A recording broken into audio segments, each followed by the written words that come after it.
Okay, this is a really quick, poor video on using the clone tool. Most apps will have it, so I'll use PicsArt. Again, my normal disclosure, this isn't the app I normally use, so there are most definitely people better suited to make a video like this, but until they do, you can use mine. So, we'll go into PicsArt right here. Oops. Go back to our main screen. I had this image I made just for the purposes of this. So if we hit our tools, the bottom left there, and on the second row all the way to the left, clone. So you've got your clone tool, and if you look at the very bottom, you've got three buttons. The one that's selected right now is the source, so that's where you'll be copying from. Once you select that, the next button over is the brush. That's where you select where you'll be copying to, and then the erase button on the right will erase any changes you've made. So put simply, I'll have that left button clicked. It'll give me that little target area, and I'll just move it with my finger to where I want to copy from. And then now you'll see the paintbrush comes up, and now I'll decide where I want to copy to. So if I copy right here, it's just going to mirror exactly what is over there. So as that blue circle goes up, it's going to copy there, and that's it. Pretty simple.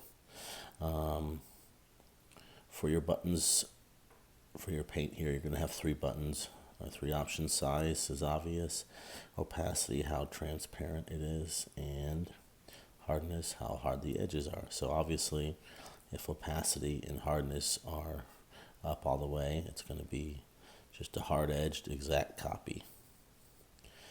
I'll go back here, but if opacity would be down a little bit, and hardness, for example, now you see maybe it looks a little bit more natural or is a little bit softer. So those are really your options, and then the erase, just erase what we've done. So, oops. So a couple things you can do. You can definitely use it to tweak things like, so let's say I want to get rid of some hairs. This is a silly example, but I'd hit my very left button. This is where I'm copying from. And now you see it automatically selects my paint button. That looks good. And so now I'll put my finger down, and this is where I'm copying to.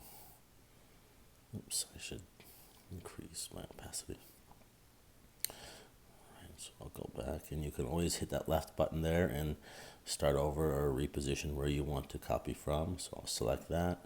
My paintbrush automatically selects. And now I'm copying from the blue circle over. So you can use it to make little tweaks like that.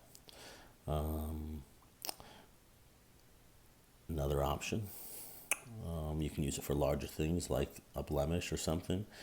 Oops, go back. The key when you're doing this, of course, is to try to get an area that will blend in as best as possible. So I'm going to hit my source, and I'll put it like right here maybe, and then I'm going to do that spot right. So we'll see how this looks. So kind of paint over here. Yeah, it looks pretty good. Again, you can always go back. So I hit my left button there, maybe reposition this somewhere. My brush is selected. I can go back and make adjustments, whatever I need to do. So that's pretty easy there. So anything you want to copy from one to the other. And then another thing that I think is helpful is you can use a really low opacity. And for example, I'm going to make my target these stripes right here. Opacity down. There we go. So now you see it's a really, really light copying over. I'm going to drop my opacity down even more. Drop my size down. Reposition this right here. And there's that. Of course, I could reposition this again and paint over here. So you can do some really nice subtle things, and what I'll use it for a lot is, let's say you have a specific you know, skin texture from your template that you want to copy over. It does a really nice job of that. And there's no real good example here, but you know, if I wanted to copy this dark skin over, you know, I could do.